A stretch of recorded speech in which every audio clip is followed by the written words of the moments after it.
If your team got guaranteed money, tell them call me. Whoop. Make me say, my. I done been around the world. Yeah, I was made for this. Player Performance with J.A. Cavalier. What's going on, everybody? Welcome to College Football Player Performance Knowledge for College Edition. It is Friday night, Labor Day, August the 29th, 2025. The Shark and the Gun. We are back. We've been talking baseball all summer, kind of giving you guys a little pre-show idea as to where we're going with this. Year 5, Guns. I can't believe we've been talking college football in the fall for a half a decade. The best of times are here. We hope you guys are having a great Friday night. We have a great show for you. Guns, we're back. What's going on, brother? It is an electric time. This is Christmas. This is actually Christmas Eve.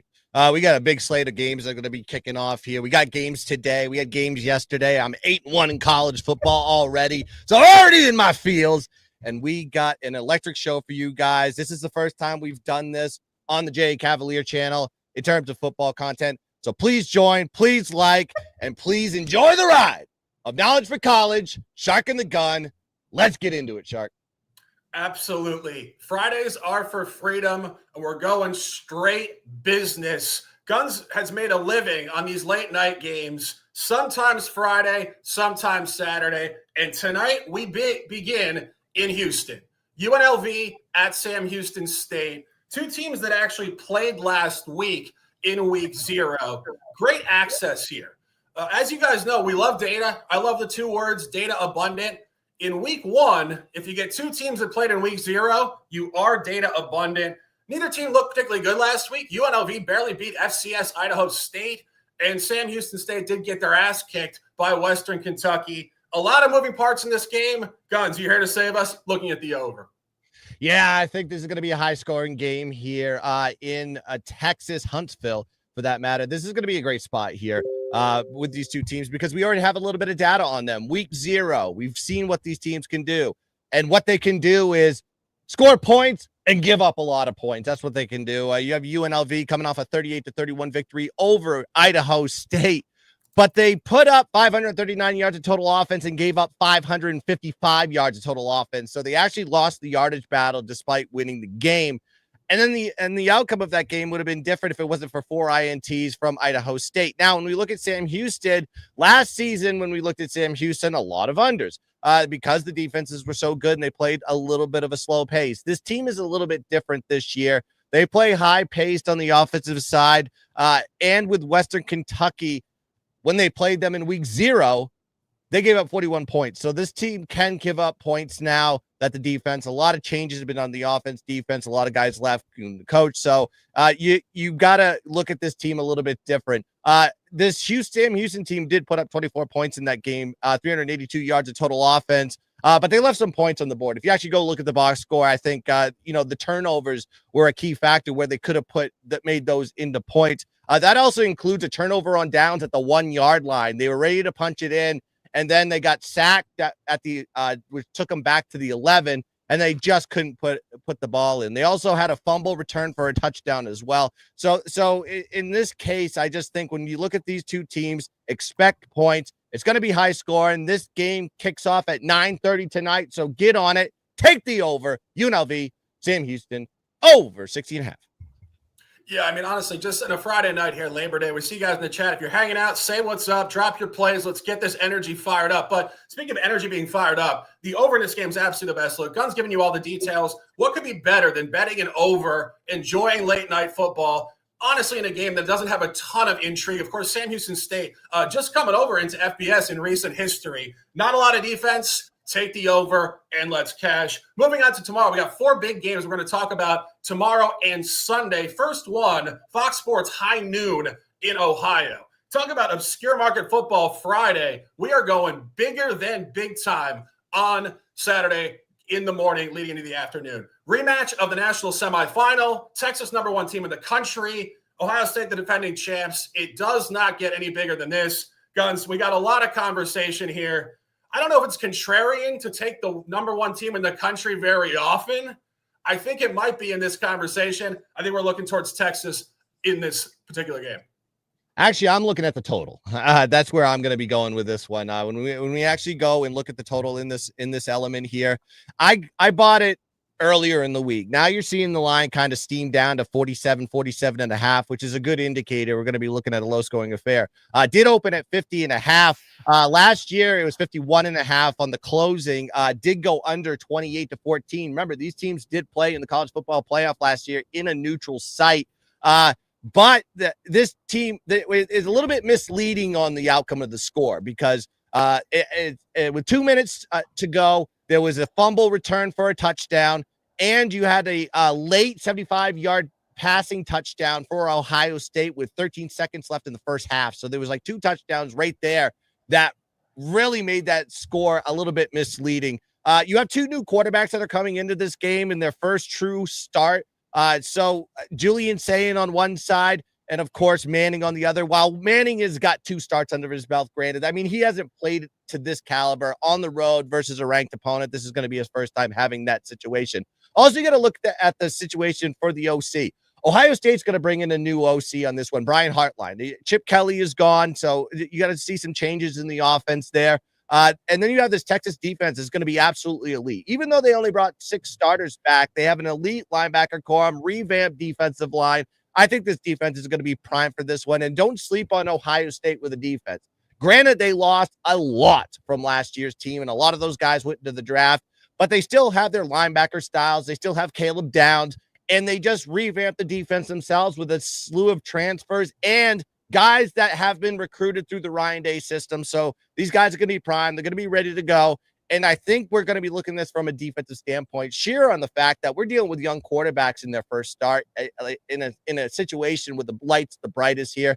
That's why I like taking the total in this one. I got it at 48 and a half, down to 47 and a half. So I say buy it now because it ain't going back up. I would say under in this game. Yeah, we're going to give you guys free plays throughout this. We do have a lot of VIP college football plays as we open up this campaign. I have a sale in the chat, as does the Gun. For those of you guys who are watching right now, click the links below and sign up. My top free play in this game, Texas in the first half. You can actually get that at a money line number, -110. And truthfully, what I think you're looking at here, I think Arch Manning is that guy. I think he obviously has the pedigree. The Manning family. He looked great last year. He's 6'5 plus. He's a prototype to the max. I think he's going to perform better than the Ohio State quarterback situation. I think the revenge is really a standout point here. I think Sarkisian is going to have these guys absolutely locked in to come out and get Ohio State. And if you remember Ohio State last year, I think they opened up against Marshall. They were very flat coming out. And I think it's something that applies to all sports, not just college football. You win a championship, you have a bit of a roster overhaul, including your quarterback. You come out at home, it's a bit of a ring ceremony type of game. This is not where you come out real live. I think Texas comes out here with purpose, with focus, and with revenge motivation. Top look in this game. Take Texas in the first half, and let's cash. Keeping it moving, more big-time football. We're going 8:30 or 7:30, excuse me, in Clemson, South Carolina. LSU at Clemson. Ranked matchup here. Both Tigers, LSU number 9, Clemson number 4. Very good conversation here. I think a lot of really good detail. This is the first time in a while both of these teams have opened up in an actual home stadium. Clemson has been on the road at neutral sites. Last year, they opened up in Atlanta at Mercedes-Benz Stadium and got absolutely hammered by Georgia. LSU's kind of been all over the grid. Guns, I know you personally do not like Brian Kelly. I also think LSU is probably a fade in this game. Any thoughts? I mean, when we look at this game from a side perspective, this is going to be one of my top plays. So if you want to know what that play is, 2 months, $100, click the link down below. But I'll tell you what about this game. The one thing that is for sure from both sides, not teams in week 1. Even with Brian Kelly, he's historically bad in these situations. He's 2-7 straight up in ATS last 9 games versus the top 25 as well. So not a good starter out the gate. And he usually has to play a big opponent. And we saw it last year when they had to play USC. Wasn't a good spot. However, we look at the other side with Dabo Swinney, kind of the same situation. He usually comes out of the gate very slow and doesn't get it done in a lot of these cases. Granted, he usually plays a top opponent as well. This is actually the first time that Clemson has had a home game in week 1 since 2019, I believe. So, I mean, when I think the matchup for this one, a lot of veterans are coming back from the Clemson side, but I wouldn't sleep on LSU either as far as their veterans. They still have Nussmeier. They still have a great defense. And even though they have to revamp the line, a lot of those guys went to the draft. I wouldn't sleep on this team either. Could be a high-scoring game on this one with these two quarterbacks. Could see ourselves a damn showcase here. The total is pretty high on this one, and I just know that this is this is the battle of Death Valley, not the Death Valley that LSU wants to go into, but it's the Death Valley for Clemson, and they're both Tigers on this one. So I say there's probably going to be a high score, and so I lean towards the over in this game. But if you want the real play, you want the side, go to my go sign up for my VIPs. 2 months, $100. Let's go.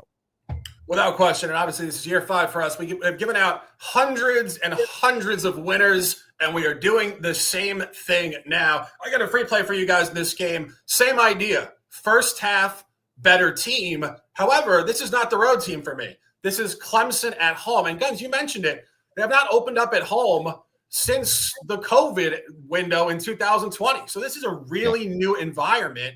And Cade Klubnik here, I think, really is a bye quarterback. He's a true senior. His only actual starting game not at a neutral site in recent years was at Duke a couple years ago. He came out terribly. They looked terrible. I think you're going to see a reversal of that as well. I think the maturity of this quarterback is real. I think oftentimes you don't see a guy have 4 straight years at quarterback for a team in current college football, with the transfer portal really being all over the place and the pay-for-play scheme here. But I think this is really where the focus will be. What I said with Texas, this is going to be a huge focus point for Clemson. Clemson has deep playoff aspirations this year. This team has underperformed in the entire Klubnik window.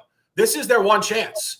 And they know coming out at home, not at a neutral site or on the road, this is where they have to pounce on LSU. And you talk about LSU under Brian Kelly, 0-3 in these games to open the season, all neutral sites. Just going through it last night when I was looking at this, I had to remind myself, he had Jaden Daniels for 2 of those, and he still couldn't get wins. I mean, Jaden Daniels is one of the best young quarterbacks in the NFL, and Kelly still couldn't put that guy into a winning situation in game 1. I think Clemson comes out here to set the tone early. Dabo Swinney knows this is their year. They're not going to come out flat. And you talk about the line split. This is all over it. -4 in most markets. First half -2.5.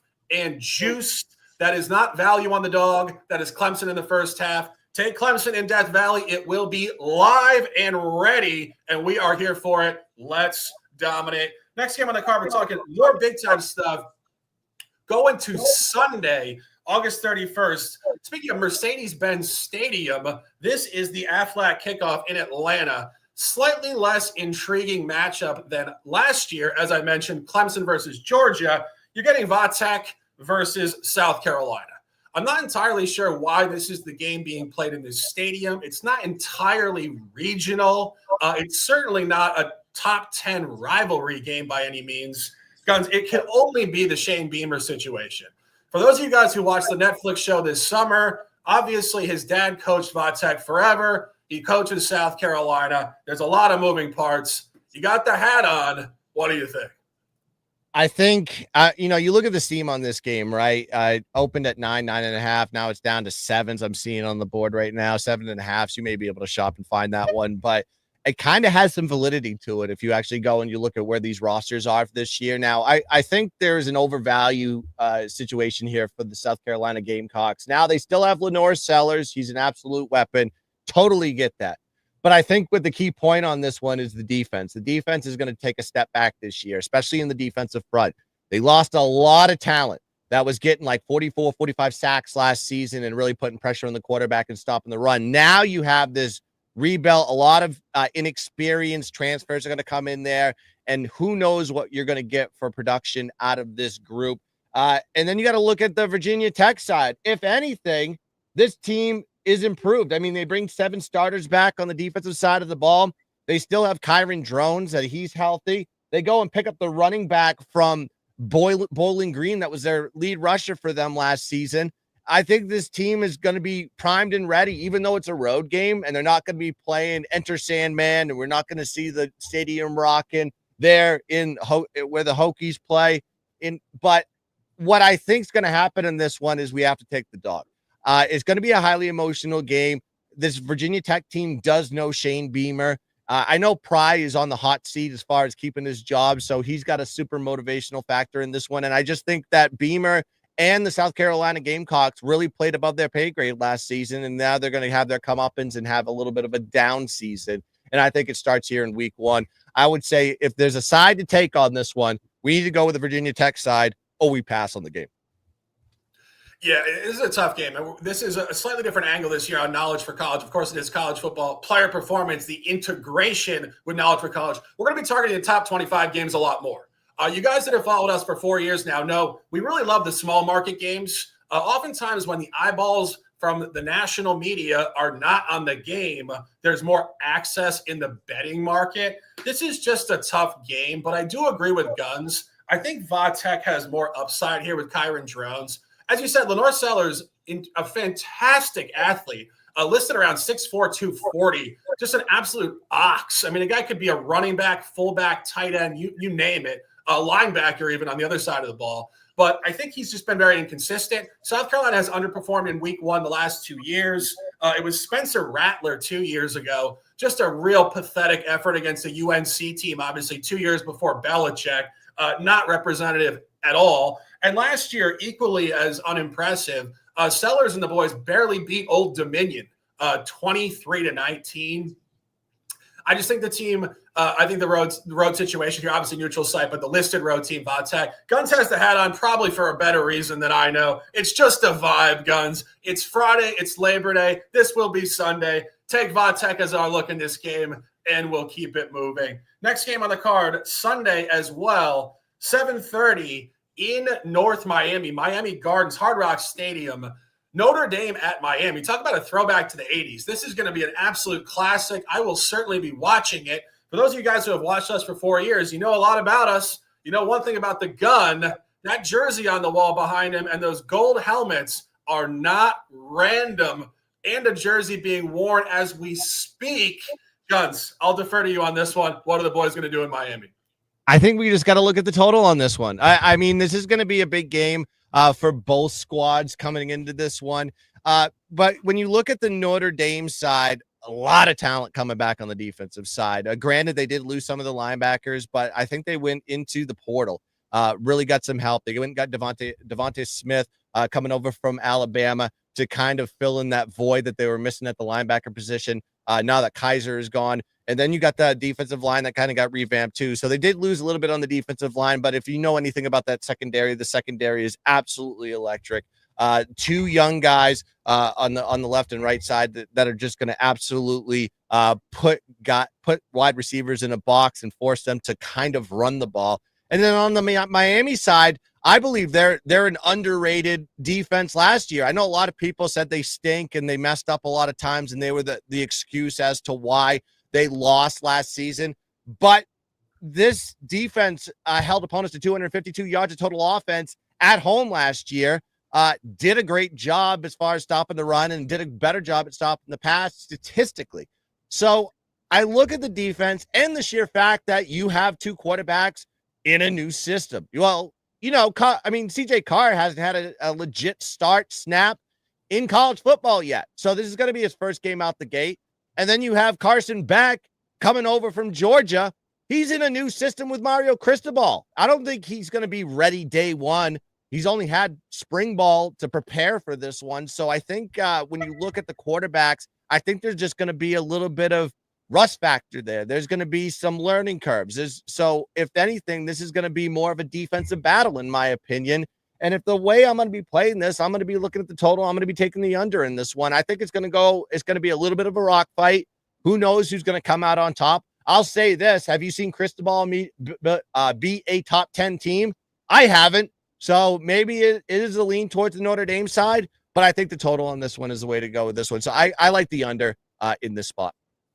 Yeah, this is a tough game, but I'm just going to give you guys a lead. If you want to spray the board and gamble with us, I want to watch this game. I think this is a very much a watch and learn type of game. As you mentioned, Notre Dame coming off a championship quality season. I mean, obviously outclassed in the final game of the year against Ohio State. But, I mean, that was the best Notre Dame team we've seen in 25, 30 years. And as you said, it's Marcus Freeman.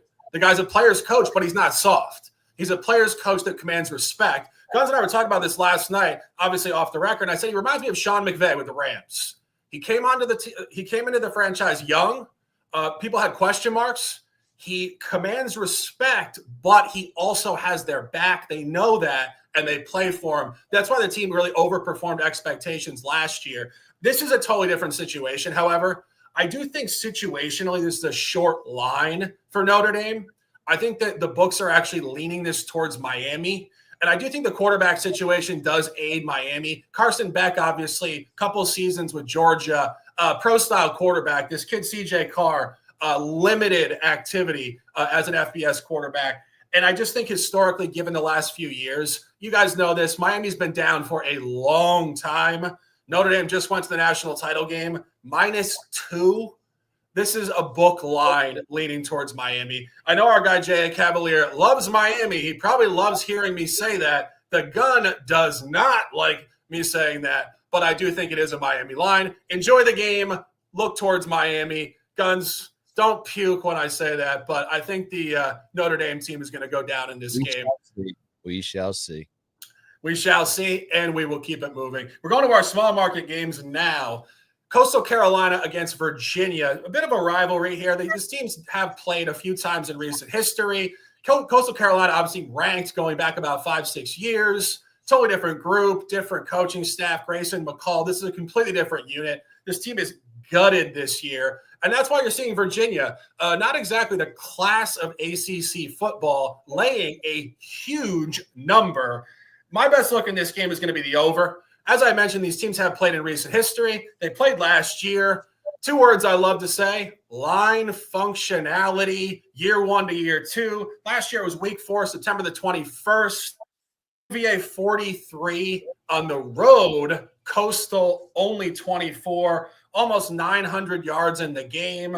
Actually, now that I'm looking at it, there were 900 plus yards in the game. Key point of the line, 52.5. So books saw that over and that cluster of yards and moved it up to 57.5. I have this game to hit 63 points. Gunz, I believe you align with that, or should we keep it moving? We got to keep it moving. I got this play side and total in the VIPs, 2 months, $100. Go check it out. Absolutely. Take the over and let's cash. Next game on the card, we're going back to the Gun here, more small market football. Georgia Southern Sunbelt traveling to California. Not exactly a matchup we have seen over the history of college football here. What we have seen is Fresno State on record this season. We do have some data. This team did not look very good last week at Kansas. 31-7, down early, 24-7, shut out in the second half, 7-0. I think this line is crazy short. It has to lean towards the Georgia Southern side. Gunz, what do you think? Completely agree with you on this one, and this is why this is actually a VIP play. So I'm just giving it to you guys on here. I did add it yesterday, but Georgia Southern is in a perfect spot. I really like this team. They're coming off of what I would consider a successful season for Georgia Southern, 8-5 season, 6-2 in the conference. They returned 13 starters, including their quarterback, J.C. French. Bulk of their running back core is back, and they're loaded with depth in the wide receivers. So the offense is going to be clicking, I believe, in this game. And the defense has 7 starters back, and it is expected to be better than last year. Head coach Clay Helton is in his 4th year too. So year 3, year 4, we want to see improvements, and we're seeing improvements exponentially as the years go on. He had 6 wins, 8 wins. I think he gets a little bit more wins. They're expected to be one of the top teams in the Gun Belt. And I call it the Gun Belt, guys. It's not the Sun Belt. I own the conference. It's mine. I am the Gun Belt. Then you got to look at Fresno State. We already have a little bit of data on them. We watched them play. They went to Kansas. Kansas' first home game, week 0. They got stomped 31-7. The Bulldogs only put up 216 yards of total offense, minus 167 net yard average, 3 turnovers. This team is going to have a rough start. Matt Entz is the head coach over there, North Dakota State. He's trying to change this offense and make it a little bit more power football-esque, but that's going to take time. You need the guys, you need the players. He doesn't have that yet. And then you just got to look at the situation from a trend perspective for Georgia Southern. Season openers are 3-0 ATS last 3, and then they're 2-0 ATS versus the Mountain West.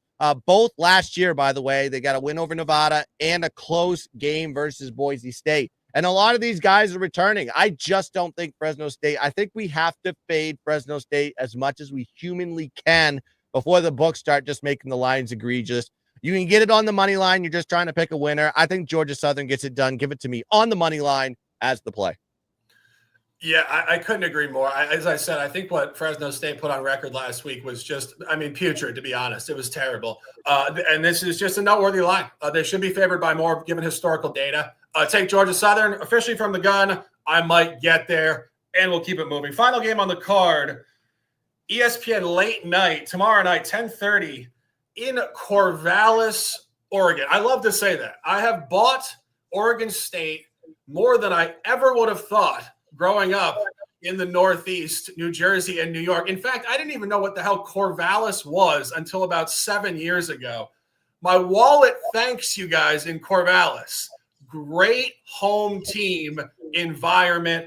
And I think it's going to continue here to open up this 2025 college football season. This is a VIP play. It's one of my best bets. I'm giving it to you guys for free because we love you guys and we want you guys to just show up with big time energy with us on these Friday nights.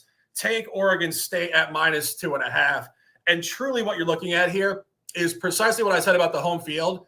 This is Cal actually in the ACC now, but this is an old school Pac-12 rivalry. And the home team has been very efficient in this matchup dating back about a decade. And this is line functionality yet again.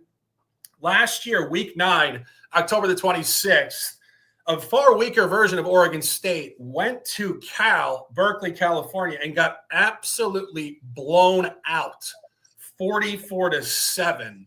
Key point, books nailed that line. They did have Cal favored in the game, -11.5. And Cal really did dominate.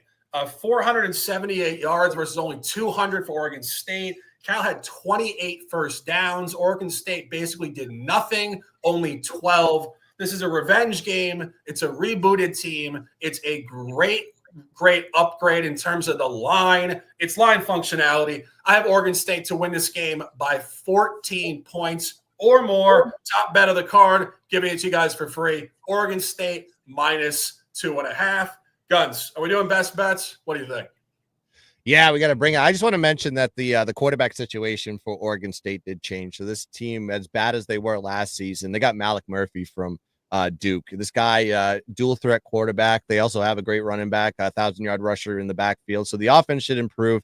Defense was lacking in as far as the defensive front. I think they had a 2.2% sack rate, which is absolutely abysmal. I think even the defensive front got revamped too. So this team is on the up and up, and I think the books adjusted the line accordingly because Cal, with Wilcox, as much as he's made me a lot of money, so I thank you, Berkeley, for your helping me build my wallet a little bit more. However, this year, Wilcox, I don't know if they can keep your job with the roster that they've given you. Your quarterback left, your running back left.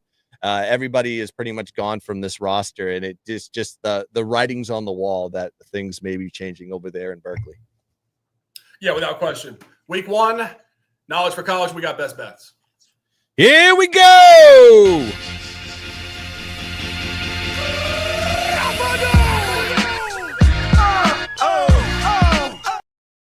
Friday into Saturday, into Sunday, and Monday, UNC Belichick to close this week. It is the Shark and the Gun. Gunz, best bet. Yeah, I think on this one, I think the best bet is basically the one that I gave on the VIP. I love Georgia Southern this week. I love this team. I love JC French. I love the coach, Helton. I think he may find himself in a better job situation eventually. He's 4th year there, Clay Helton style, going against a Fresno State team that is just rebuilding. First year coach Matt Entz. Just very tough to be taking this Fresno State team. So I think Georgia Southern gets it done week 1 and cashes the ticket. Yeah, I just gave you guys the breakdown. Best bet on the board for me, Oregon State -2.5. The fastest 30 minutes you will ever find breaking down college football at the highest level. It is the Shark and the Gun. Guns, give him some words, and I'll close it out. Yeah, do we want to give him money line parlay? Adam Batman is asking for it. Not on this show. This is about pace and performance. Guns, words, and let's go. I'll say this, guys. It's week 1. Let's not get carried away with like trying to bet everything on the board. I know it's very exciting. Football is back, but be smart with your bankroll. This is a long-term marathon, not a track meet. We're not trying to sprint. We're trying to get exponential every single week, and at the end of the week, we're up money. This is how we play. Straight bets. You can do a fun parlay here and there for a cup of coffee. I understand that, but this is straight betting style. This is why you watch this show. But make sure you check out all the content that we have. Why Lose Guns on Instagram, Why Lose Shark on Instagram, and also doing a live tomorrow, 9 a.m. I may have some guests on in the process. We'll have to see how it goes there, but I want to talk to you guys for an hour, and you just throw plays at me, and I'll give you my opinions. I've looked at every single game on the board for at least 5 to 10 minutes. This is how I do it. I study college football, and I want to talk to you guys. So 9 a.m. Eastern time, I should say. Instagram Live. Go check me out, @whylose_guns, and make sure you check out our deals below. We have special deals on college football right now. The Shark has them. I do. You want to buy them both? That's great, because we bet different games. We have a lot of stuff that we like together, but I would say go check us out. Great deal. It ends on Saturday. My deal ends on Saturday, 2 months for $100. I think that's a pretty damn good deal, but that's all I got, Shark. Let's close them out. Yeah, and as Guns mentioned, he'll be live for an hour. If you guys want to really kind of shoot the breeze and hang out, Guns loves college football more than anybody I've ever met in my life. We're talking about Notre Dame, the entire sport. It is the Shark and the Gun. He has so much information that I couldn't even force myself to memorize.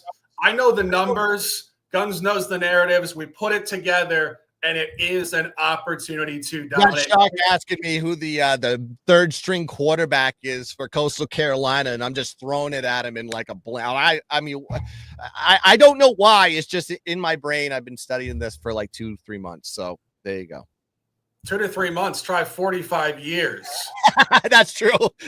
but as far as my window, once the magazines come out, I'm hammering. So that's when the rosters, I can read them up. So no doubt. It's a pleasure bringing the show to you guys. We will be on here every Friday night, all the way through the national championship in January. We see you guys in the chat. We see you guys who are not commenting. Hope you're having a great night. Have a safe and intelligent and prosperous Labor Day weekend.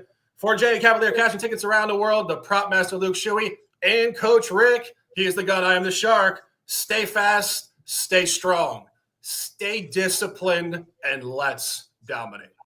Cut my life into pieces. This is my last